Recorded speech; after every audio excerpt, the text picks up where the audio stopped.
6:36 en el territorio continental ecuatoriano, buscando la verdad en la revista de opinión Democracia.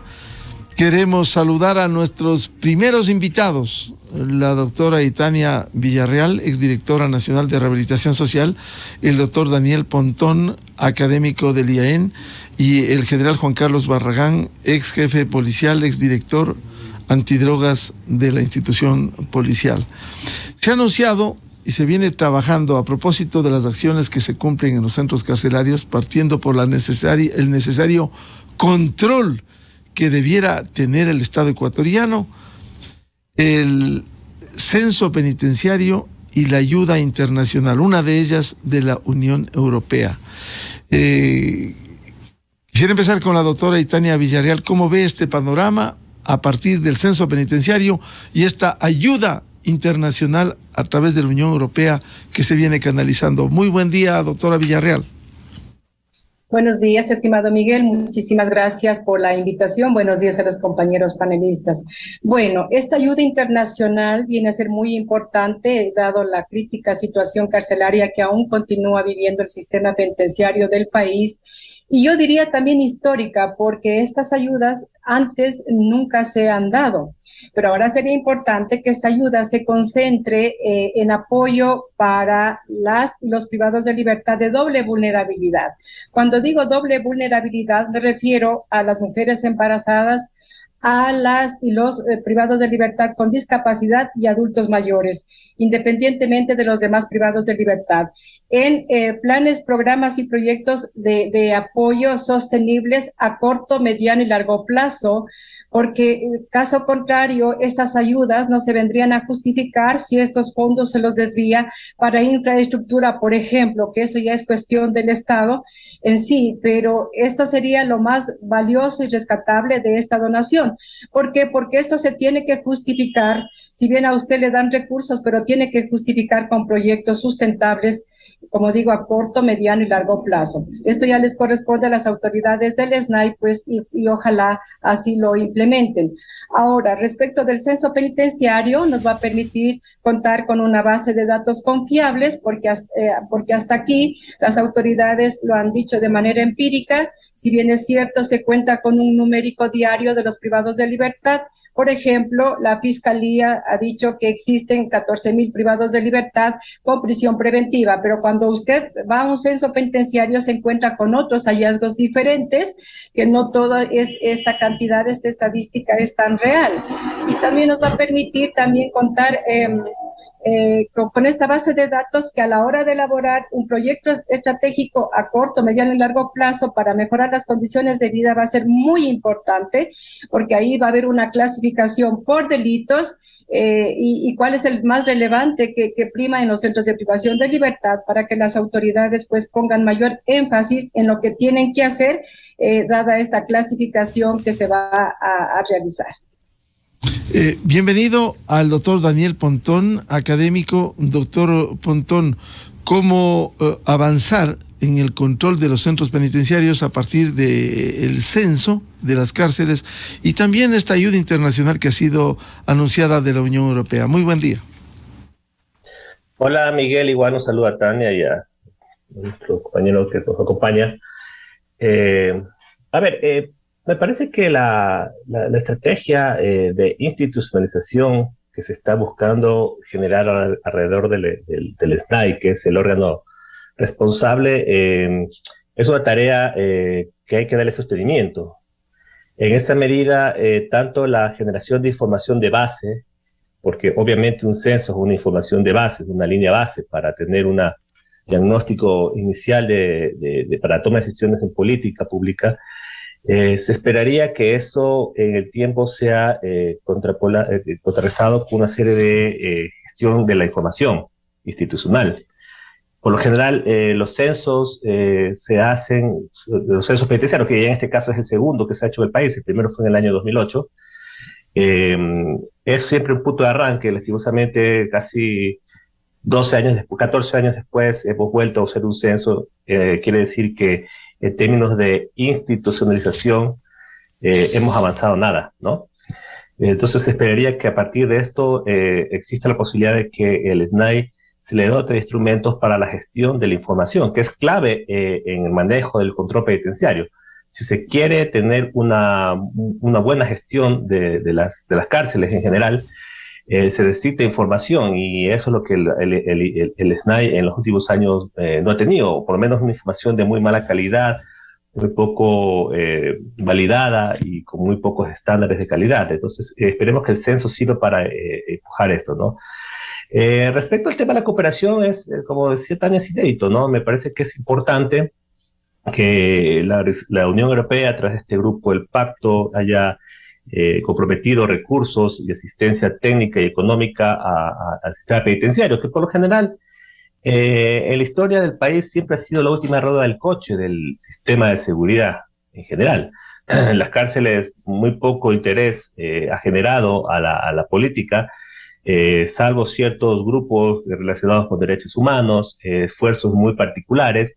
No ha habido un esfuerzo de apoyo por parte de la cooperación internacional al Estado. Lo que se busca aquí es un poco evitar, primero darle seguimiento a los procesos que se están iniciando. Tengo entendido que hay dos elementos fundamentales que la cooperación busca generar. El primero es todo el proceso de fortalecimiento institucional, reforma, etcétera, que es necesario. Ahí yo invito a que haga un análisis bastante profundo de cuáles son las necesidades que el Estado tiene en materia de institucionalidad, ¿no? Toda vez que hay todavía una cierta de incertidumbre respecto a qué mismo hacer con el SNAI, si hacerlo parte del Ministerio del Interior, o si dejarlo como un servicio, o si volver a la figura del ministerio, que yo no creería que sería descartable esa medida, toda vez que casi todos los países de la región tienen a cargo de las cárceles un Ministerio de Justicia. Yo creo que las cárceles necesitan tener un peso político, un contrapeso político suficientemente importante, con un ministro que pueda tomar decisiones y que sirva de contrapesos en la toma de decisiones frente a todo lo que es la política de seguridad de un país. No puede ser que las cárceles siempre sea el patito feo, y eso se ve en el nivel político. Pero más allá de eso, una serie de procesos técnico-legales que necesitan ser fortalecidos y sostenidos en el tiempo. El gran problema que tenemos con el SNAI es que ha sido una institución muy endeble, ¿no? Si ustedes se ponen a ver, los últimos directores del SNAI han pasado muy poco tiempo. General Ramírez, ahorita tenemos todavía una determinación si va a continuar o no va a continuar. Tengo entendido que no ha habido todavía un pronunciamiento del presidente, pero se busca sostener procesos, y eso es lo que realmente la cooperación podría lograr. Y el segundo elemento fundamental es el tema de todo lo que es el tema de formación, ¿no? Que es algo crónico, yo creo, ¿no? Tenemos un cuerpo penitenciario endeble, tenemos anuncios de incorporación de nuevos guías penitenciarios, pero claro, hay una premura, pero también hay necesidad de esta gente formarla adecuadamente, porque no se trata de que por este tema de premura, con el tiempo nos compremos un problema mayor, ¿no? Entonces ahí un poco la cooperación puede generar un contrapeso importante y un apoyo sustancial, tanto técnica como financieramente, porque los recursos que están comprometiendo son sustanciosos, ¿no? Bienvenido al general Juan Carlos Barragán, ex jefe policial. General Barragán, ¿cómo afrontar el control, primero, de las cárceles, y segundo, la ayuda internacional a partir de este proceso del censo penitenciario? Muchas gracias, apreciado Miguel, doctora Tania Villarreal, doctor Daniel Pontón. Un honor compartir con ustedes, y un saludo a los radioescuchas. Bueno, sí, el problema es muy interesante de analizar, el problema carcelario, que en primer lugar tenemos que enfocarnos en el punto que por ninguna circunstancia debería existir otras matanzas como las 400 reos que ya murieron en estas matanzas, ¿verdad? Y que lógicamente han generado violencia brutal en el Ecuador a raíz de las venganzas que esto genera, porque afuera y adentro los privados de la libertad saben perfectamente bien quién hizo qué, y eso genera venganzas, y esas venganzas generan otras venganzas, y entonces tenemos el derramamiento brutal de sangre que ha habido en este tiempo. Entonces otro evento de estos sería ya letal para la seguridad y la tranquilidad de los ciudadanos. Entonces yo celebro que exista este apoyo de la comunidad internacional, y eso a mí por experiencia en la policía y mi relación con los servicios internacionales, es un mensaje claro que algo se está haciendo bien.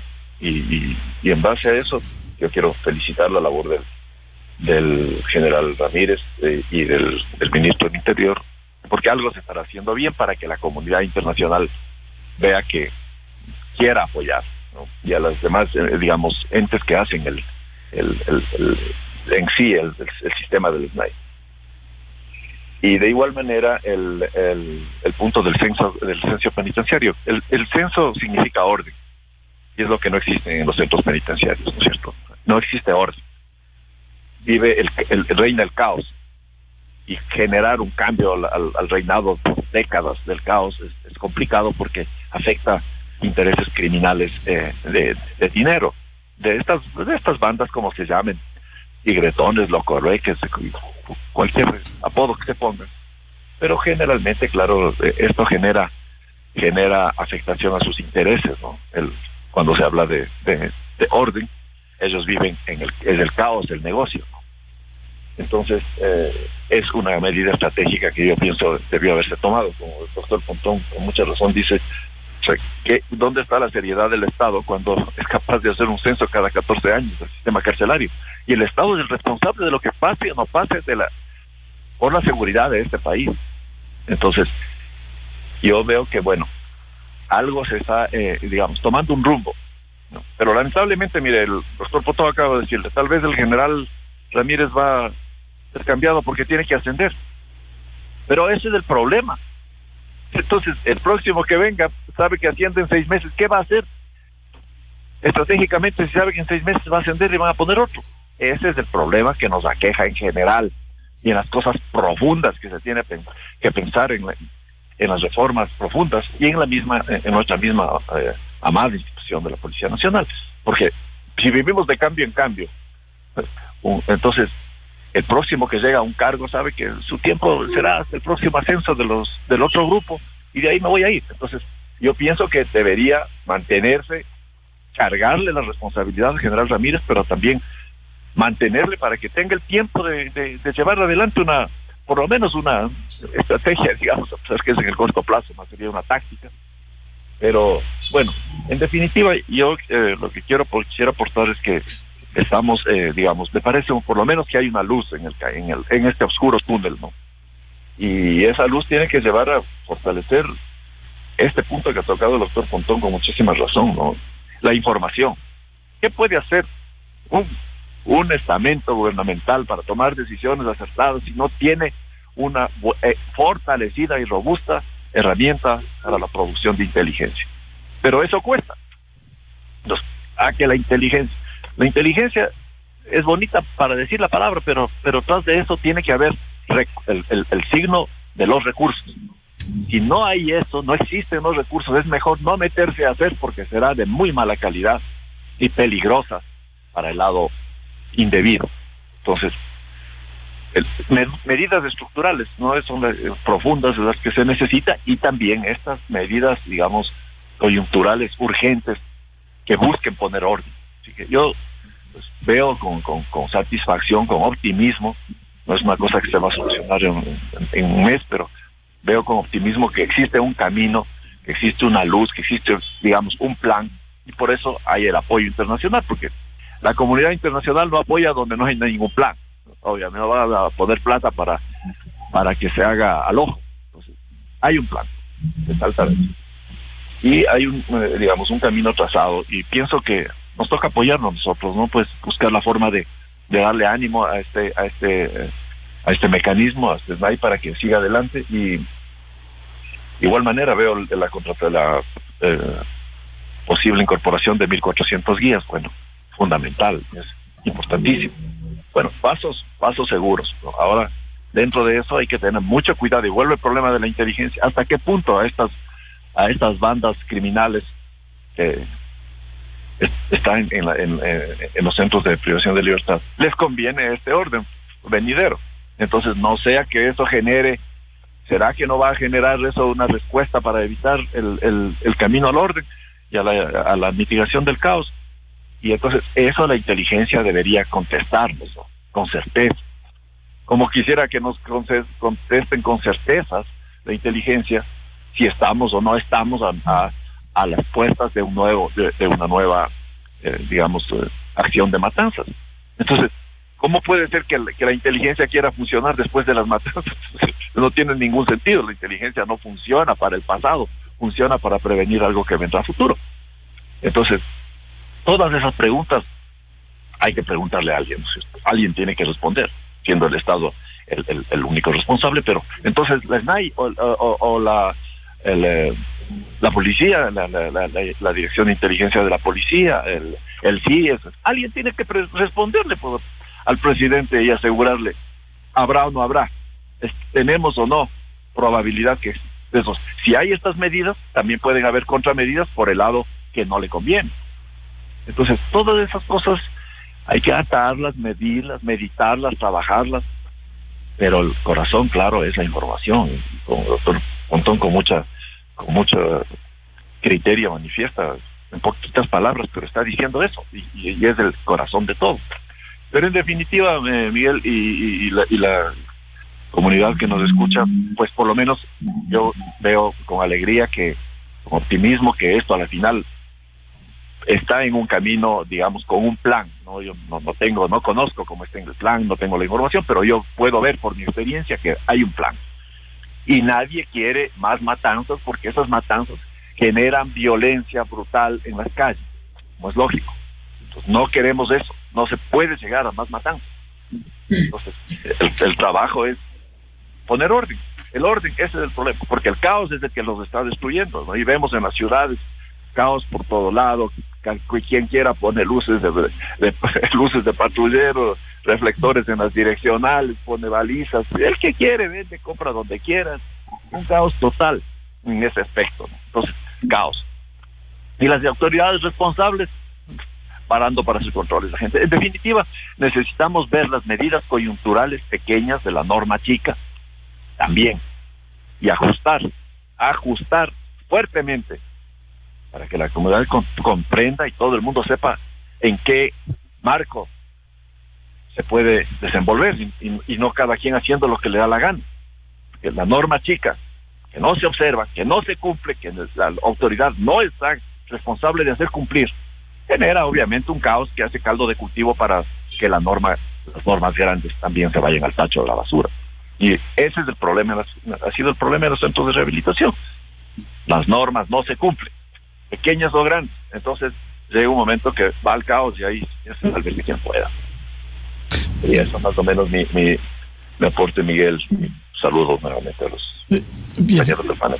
Doctor Itania Villarreal, con estos señalamientos que han hecho tanto usted cuanto el doctor Daniel Pontón y el general Juan Carlos Barragán, ¿cómo articular una política penitenciaria? Volvemos al tema inicial, una política penitenciaria que dé estabilidad administrativa, que establezca dentro del plan la prevención con la inteligencia, que es fundamental, como decía el general Barragán, y poder articular esta política, pero con estabilidad, que no vaya al vaivén del cambio. Durante los últimos tiempos, si se nombra a un general de policía, los cambios internos, cambios en el mando, simplemente no permite dar certezas en la continuidad de una política penitenciaria.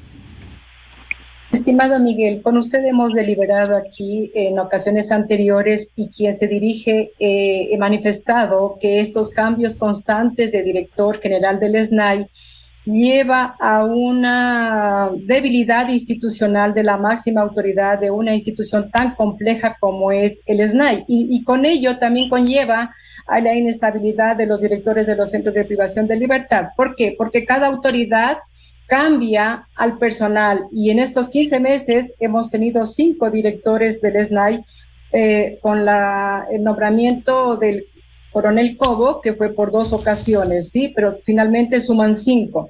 Esto no permite a ningún director en corto plazo a proyectarse ningún programa, proyecto de reinserción social. Entonces, los privados de libertad ven esa debilidad y prácticamente, como dice el general Barragán, pues hay un desorden, hay una indisciplina y el descontrol en los centros de privación de libertad que se les ha hecho imposible a la Policía Nacional retomar el control. Y claro, nos han manifestado que se ha calmado la situación, que se ha retomado, pero finalmente al terminar el día vemos que no es así. Antier, en el CDP se había lanzado 2 ametralladoras, probablemente para cometer pues actos de extrema violencia.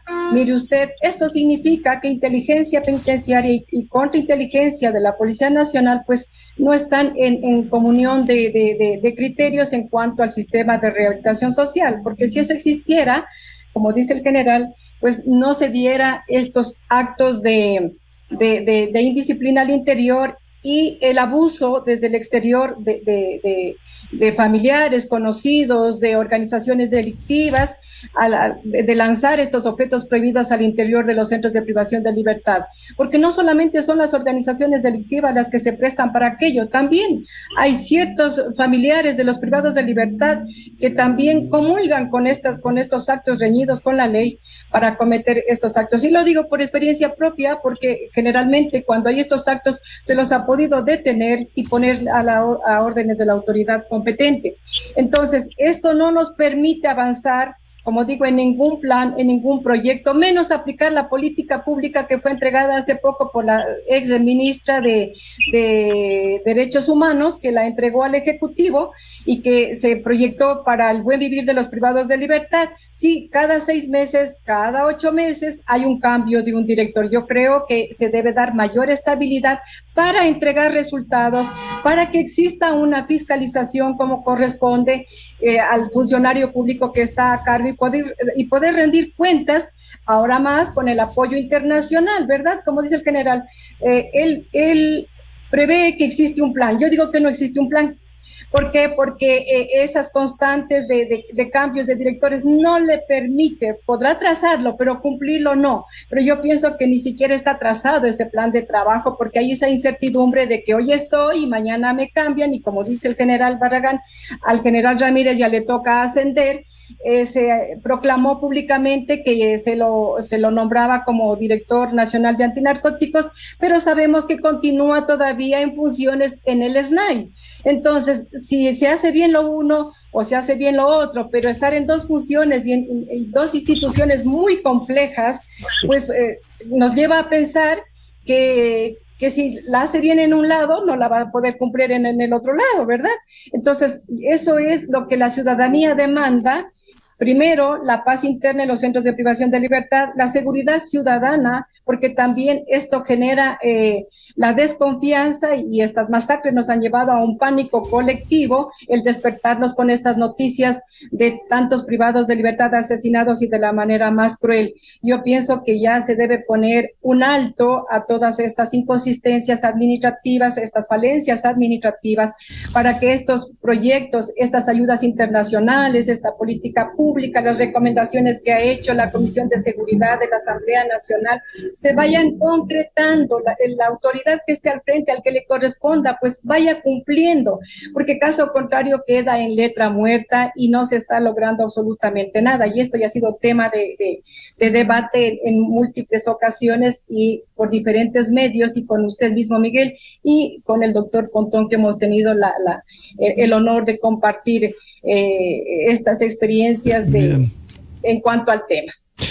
7 de la mañana en el territorio continental ecuatoriano. Vamos a hacer una pausa publicitaria y volvemos con el doctor Daniel Pontón sobre este tema fundamental: cómo mejorar los controles y dar certidumbre de la acción del Estado en los centros penitenciarios del país.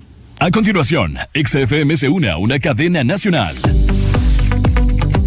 Recordamos a la ciudadanía que la etapa de inscripción de candidaturas para las elecciones 2023 está vigente desde el 22 de agosto y finalizará el 20 de septiembre a las 18 horas. Este trámite se lo realiza en línea y excepcionalmente de manera presencial.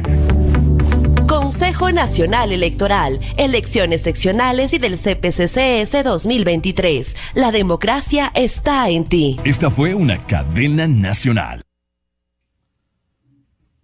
7:01 en el territorio continental ecuatoriano. Debate en la revista de Opinión Democracia, Buscando la Verdad, con 3 invitados: la doctora Itania Villarreal, exdirectora nacional de Rehabilitación Social; el doctor Daniel Pontón, académico, analista de seguridad; y el general Juan Carlos Barragán, ex jefe policial. Doctor Daniel Pontón, se ha mencionado algunos hechos fundamentales para construir esta política penitenciaria. Usted decía el tema de la información, que es fundamental, en definitiva la inteligencia, la prevención, pero también esta ayuda internacional que se plasma, como se ha anunciado, con la Unión Europea, para fortalecer el sistema penitenciario del Ecuador. Sin embargo, ¿cómo darle estabilidad, cómo darle certidumbre a estas políticas a fin de que no esté el vaivén a los cambios administrativos que se producen durante los últimos tiempos? Bueno, es una decisión política, estimado Miguel. La estabilidad de un funcionario que de confianza del presidente debe ser una apuesta política, ¿no?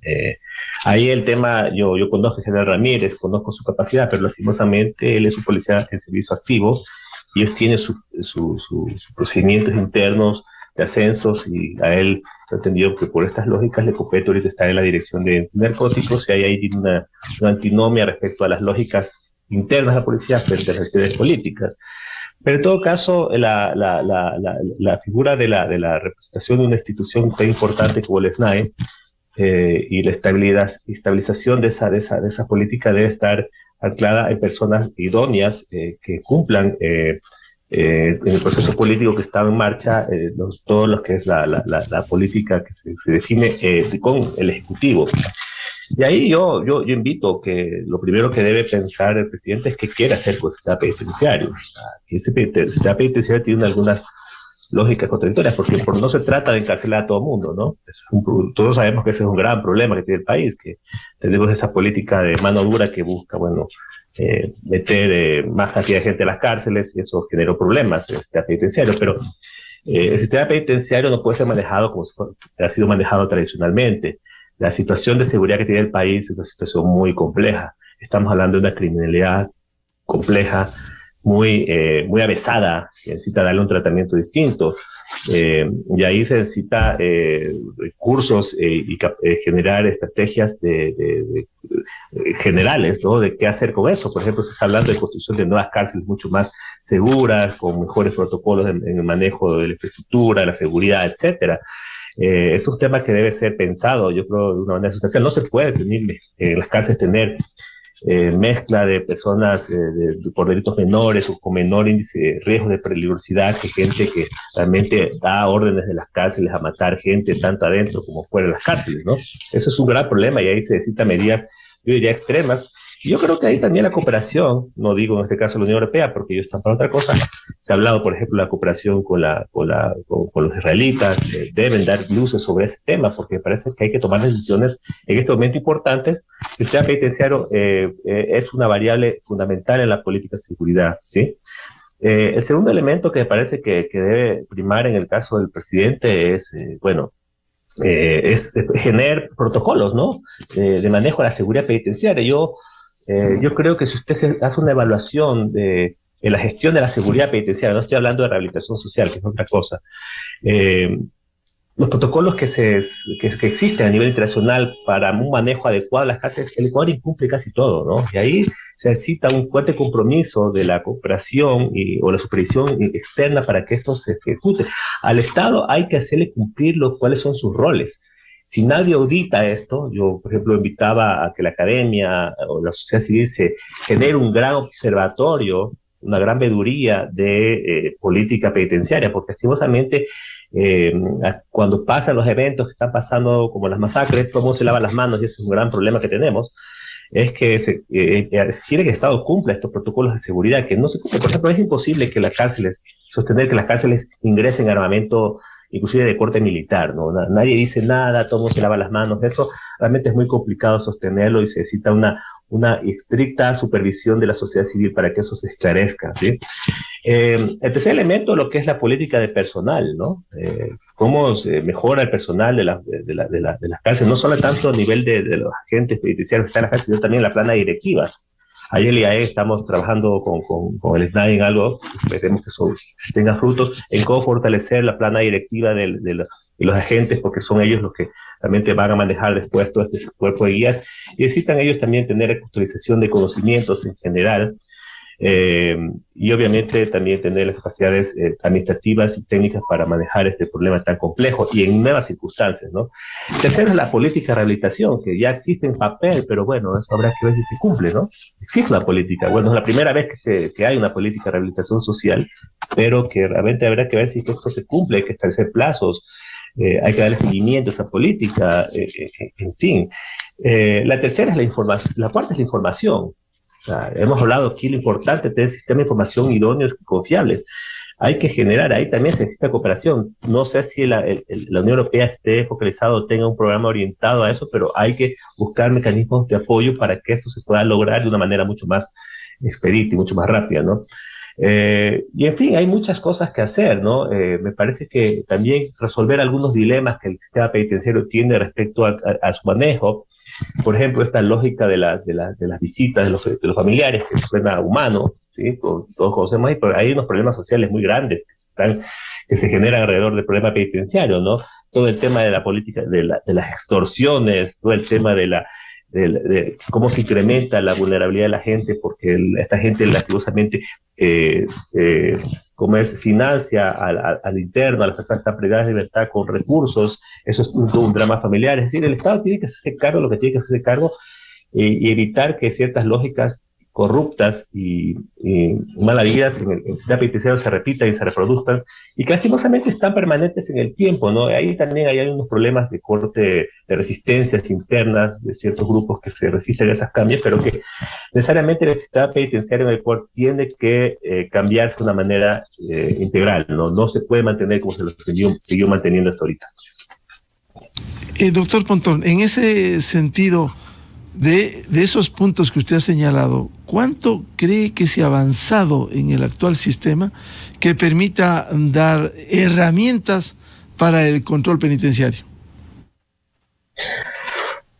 Es complicado poder yo darle una evaluación objetiva frente a eso, de cuánto se ha avanzado. No, personalmente creo que todavía lo que uno se entera es por relatos de las autoridades, de la prensa, de la opinión pública en general, pero no se tiene todavía. Por eso yo sí creo que necesitamos una especie de mecanismo de contrapeso institucional. La Asamblea puede ser un organismo importante frente a eso, porque ellos generaron un informe en el año octubre del 2021, un informe que fue aprobado por mayoría en la Asamblea, y que necesita el seguimiento. Le había que preguntarle cómo se ha dado cumplimiento a los temas que se plantearon ahí.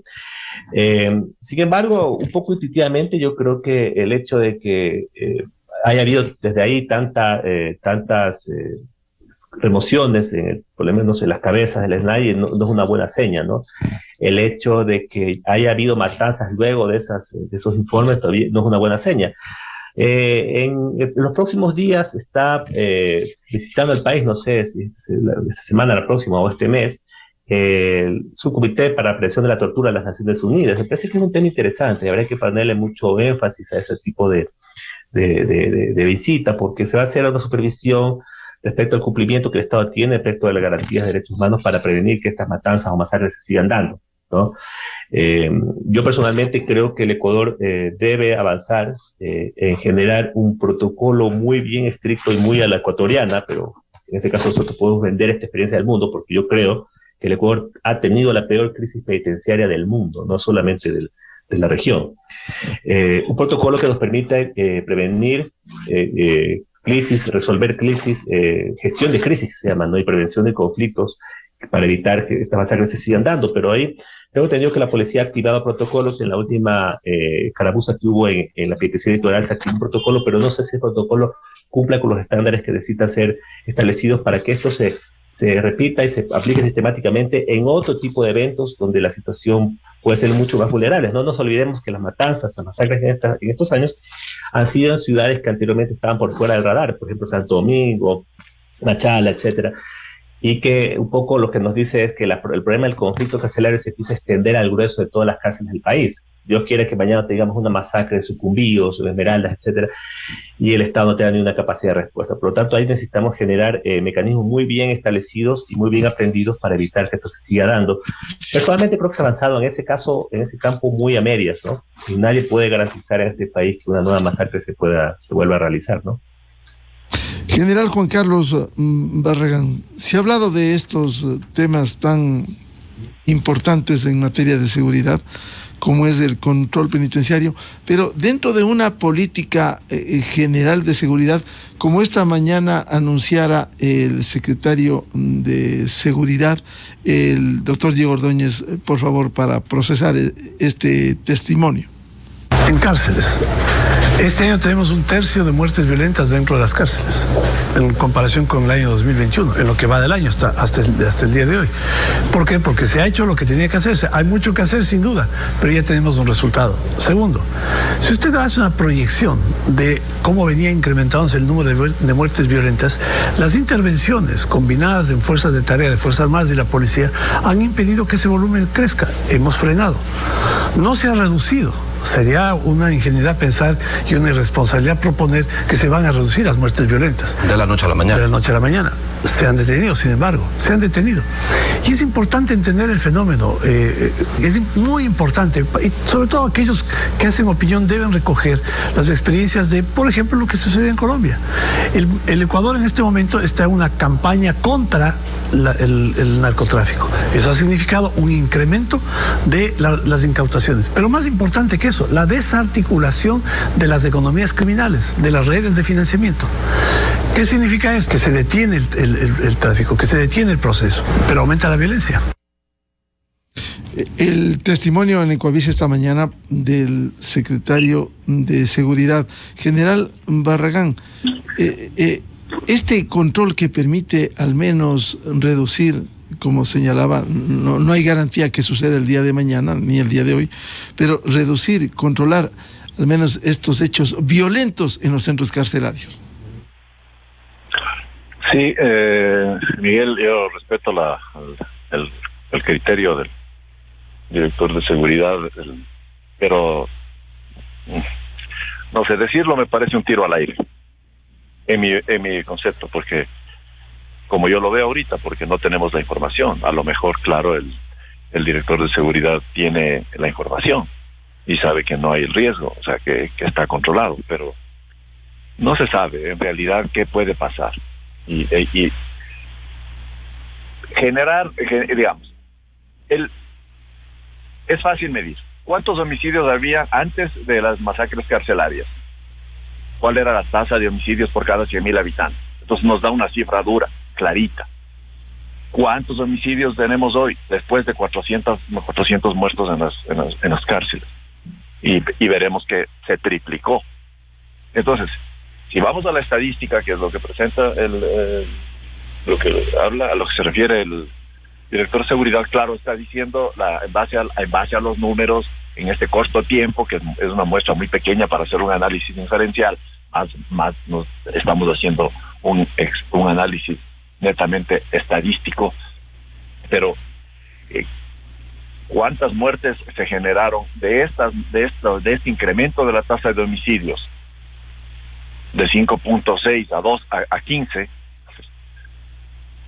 ¿Cuántos de estos están relacionados con las matanzas en las cárceles? Entonces, ¿qué riesgo corremos el momento de una nueva matanza? Significa nuevas venganzas. Entonces, ese es el punto, ¿no? O sea, la inteligencia tiene que poner a las cosas, a estas instituciones criminales, ponerles nombres de personas. No se puede decir el crimen organizado, porque el crimen organizado es aire, no es algo tangible. Lo tangible son quiénes son los criminales organizados, cómo se llaman, dónde están. Y por qué no escuchan las noticias, carteles, grupos criminales, organizaciones en la cárcel. Entonces, esa es la pregunta. Es muy importante el crimen organizado, sí, pero ¿quién es? ¿Dónde están? ¿Cuántos son? ¿Qué armas tienen? ¿Dónde está la plata? ¿Qué sistemas usan para lavarla? ¿Cómo? Esas preguntas, que son las preguntas que hace la inteligencia, ¿dónde están las respuestas? La respuesta que tenemos, un incremento brutal de la tasa de homicidios. Bueno, tenemos un incremento muy alto de la cantidad de cocaína decomisada. Bueno, otro dato, muy bueno. Pero es la cocaína. Pero la pregunta es, ¿quiénes son los dueños? ¿Dónde están las ganancias? Porque lo que pierden para ellos no es importante. Perder 1 tonelada, 5, 8, no es importante. Con coronan una, recuperan por 20 lo que aparentemente perdieron en los decomisos, que es interdicción pura. Entonces, Miguel, es una suma de cosas que se tienen que entender para poder hacer una apuesta hacia la rebaja, la disminución de la tasa de homicidios. Claro, sí es cierto que digamos, ha habido una disminución en este último tiempo, sí, pero ¿es coyuntural o es así sostenible? Entonces, o es solamente un tiempito mientras se quita el estado de emergencia. Bueno, entonces, o en qué apoyo es, pero bueno. Y lo mismo es en las cárceles, no sabemos.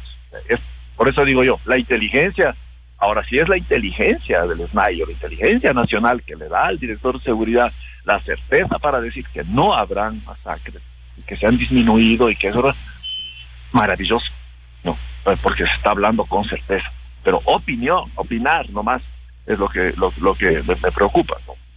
Pero en definitiva, yo veo que hay que ver las cosas buenas, y yo, para que la comunidad internacional esté apoyando, para que estén viniendo otros estudiosos de la ONU para ver, para esto y el otro, obvio que se está haciendo algo bien, ¿no? Es alta la vista, ¿no? Y ahora, el punto es, como estamos de acuerdo con todos de aquí en esta mesa, el cambio genera un montón de... No es porque cambien al director, yo conozco y tengo una muy buena referencia y respeto a la calidad profesional del general Ramírez, por ejemplo. Pero no es el general Ramírez el problema. El problema es que el cambiar otra vez sería el sexto. Y el problema es que el general Ramírez seguramente ha construido un equipo con el que está operando diferentes áreas de esta problemática. Entonces, porque el general Ramírez tiene que ascender, entonces tenemos que poner otra persona, que esta persona va a decir, entonces yo voy a traer mi equipo, y 10 personas del nivel estratégico se van a ir, para que la comunidad internacional vea nuevas gentes que no conocen, que no comprenden lo que se está haciendo, y son nuevos puntos de vista, y volvemos a cero. Y entonces eso con la comunidad internacional no hay cómo jugar. Entonces yo no le veo ningún problema que se solucionen asuntos administrativos al interior de la institución, pero la estrategia que se está llevando a cabo, y ni siquiera sé si es que ese sea el favorable, o sea, de lo que quisiera el general Ramírez. Pero aquí no es tanto lo que quiera el general Ramírez, es lo que quiere el Estado, lo que necesita el Estado, estabilidad. Entonces, no importa el nombre de quien sea, amén de que yo veo que algo con una luz se esté haciendo, porque por eso hay estas señales, ¿no?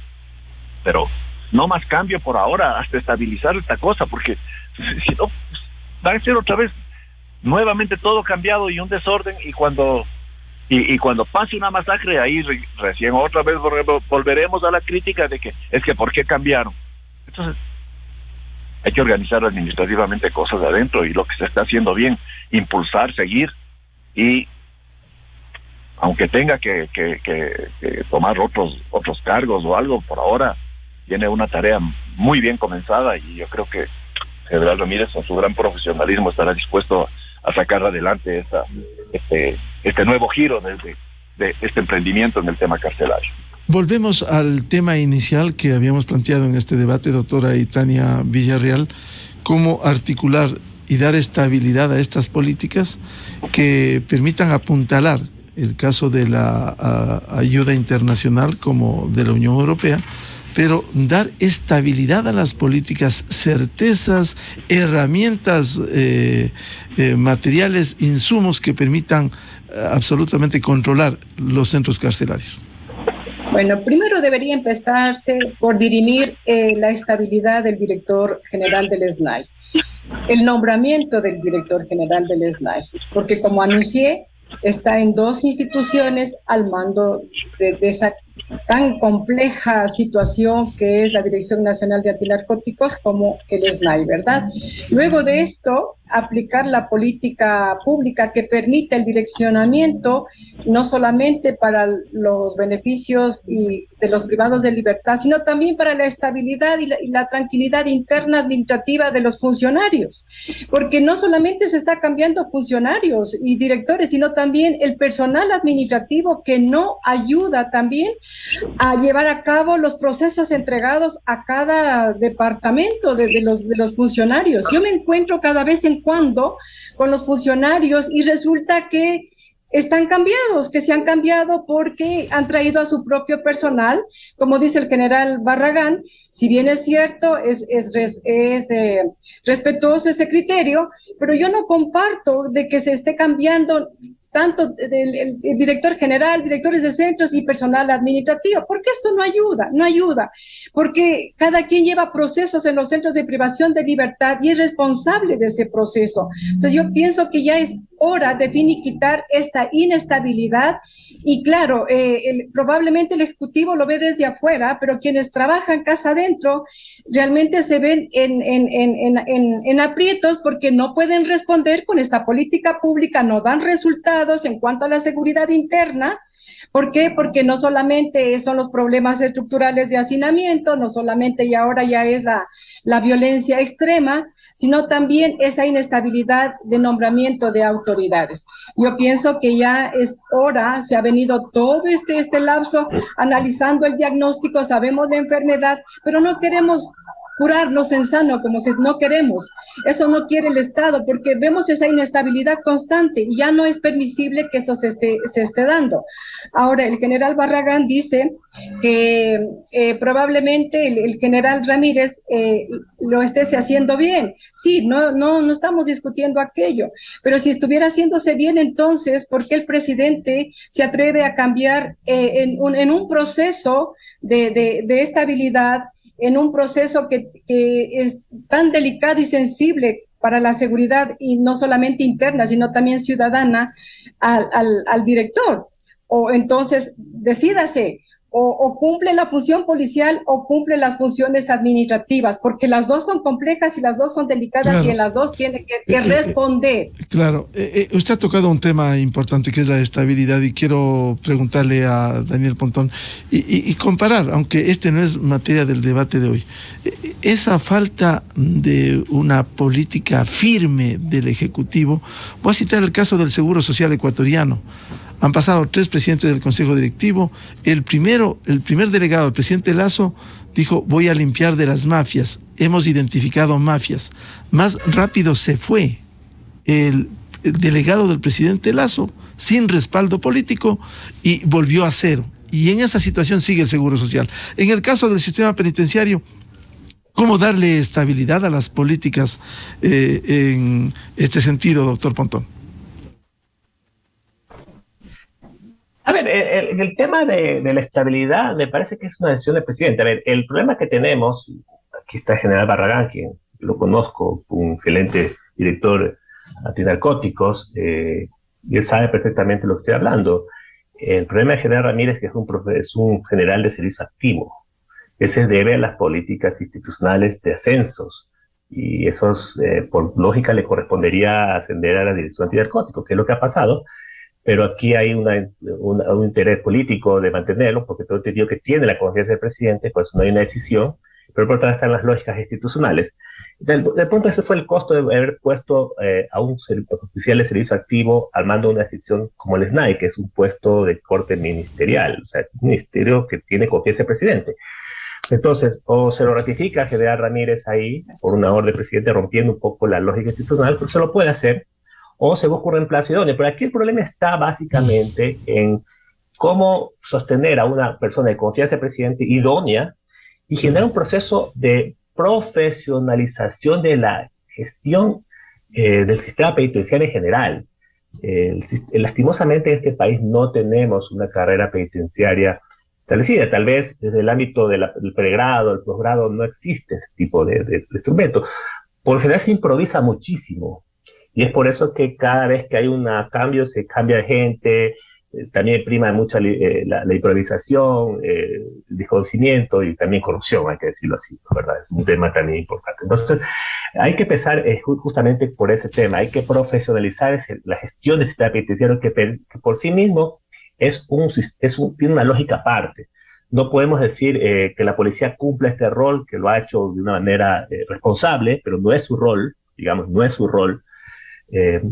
Transitoriamente, pero hay que avanzar hacia un proceso muy fuerte de profesionalización de ese sistema, porque de otra forma esto no va a cambiar. Vamos a pasar de tumbo en tumbo, improvisando, etcétera, etcétera, ¿no? Yo quiero referirme un poco a la declaración del secretario Ordóñez. Él está confundiendo una cosa muy compleja, ¿no? Él decía, aprendamos de Colombia y la lucha antinarcóticos, la violencia. Él está naturalizando, y aquí el general Barragán me va a decir que la lucha antinarcóticos, que es necesaria, yo creo que la policía antinarcótica del Ecuador es muy buena, ¿no?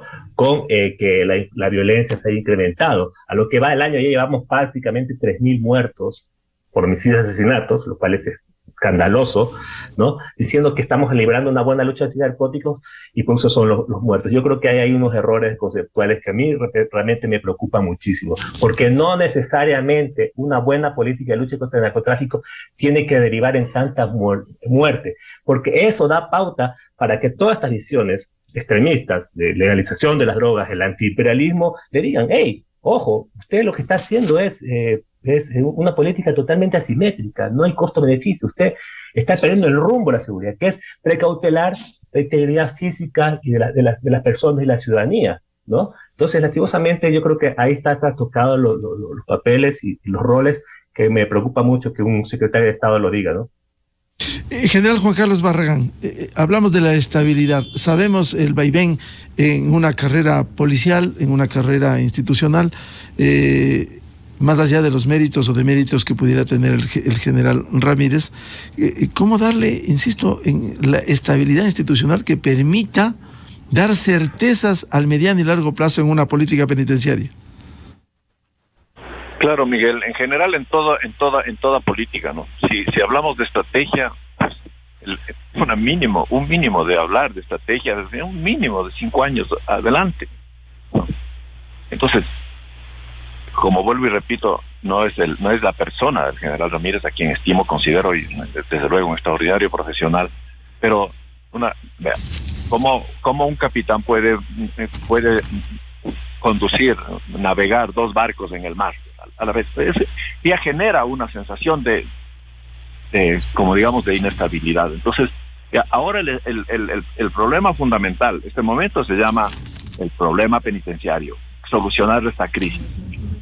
Y ahora, si hay un equipo que está funcionando, me permito sugerir que debería mantenérselo y potenciar esas iniciativas y seguir adelante con esto, ¿no? Pero lógico, deberíamos llegar a un momento en el que el director del SNAI sea un ejecutivo, una persona capacitada con un montón de currículum respecto a este tema, sí, y que dure 5 años, que dure 10 años. Pero este momento estamos, si se quiere, una mezcla entre un intento coyuntural y un poquito viendo hacia la estrategia. Y darle sensación de inseguridad a este sistema por el momento, como digo, podría generar que lo que se está adelantando se caiga, se vaya al traste, que el desánimo de la comunidad internacional en apoyar, digamos, prevalezca y al fin del día volvamos a lo mismo y nuevamente el caos se incremente en los centros de privación de libertad, y ese es el caldo de cultivo en el que ellos quieren estar. No quieren ascenso, no quieren nada que sea orden. Entonces, si ya estamos caminando hacia allá, yo pienso que deberíamos mantenernos con firmeza.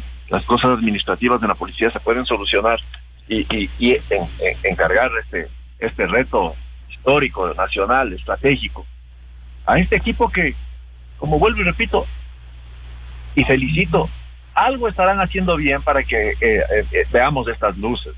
Entonces, yo me permito sugerir que cualquier cambio administrativo en la policía se pueda manejar y que este reto nacional siga adelante con el equipo que está actualmente y no se genere otra inestabilidad, para que después, que Dios no permita, nos pase algo malo y haya otra matanza, no tengamos que decir, por haberles cambiado, entonces vamos de tumbo en tumbo, como bien dice el doctor Daniel Pontón. Entonces yo creo que deberíamos mantener la estabilidad y seguir esta luz que aparece, y ratifico yo mis felicitaciones para estas autoridades, que estas señales de la comunidad internacional, estas señales de hacer este censo, estas señales de incrementar los guías penitenciarios, porque ya tenemos un desorden, ya tenemos una desviación de las funciones, porque ya tenemos 2.000 policías que tienen que estar custodiando el orden público, que tienen que estar velando por la seguridad ciudadana.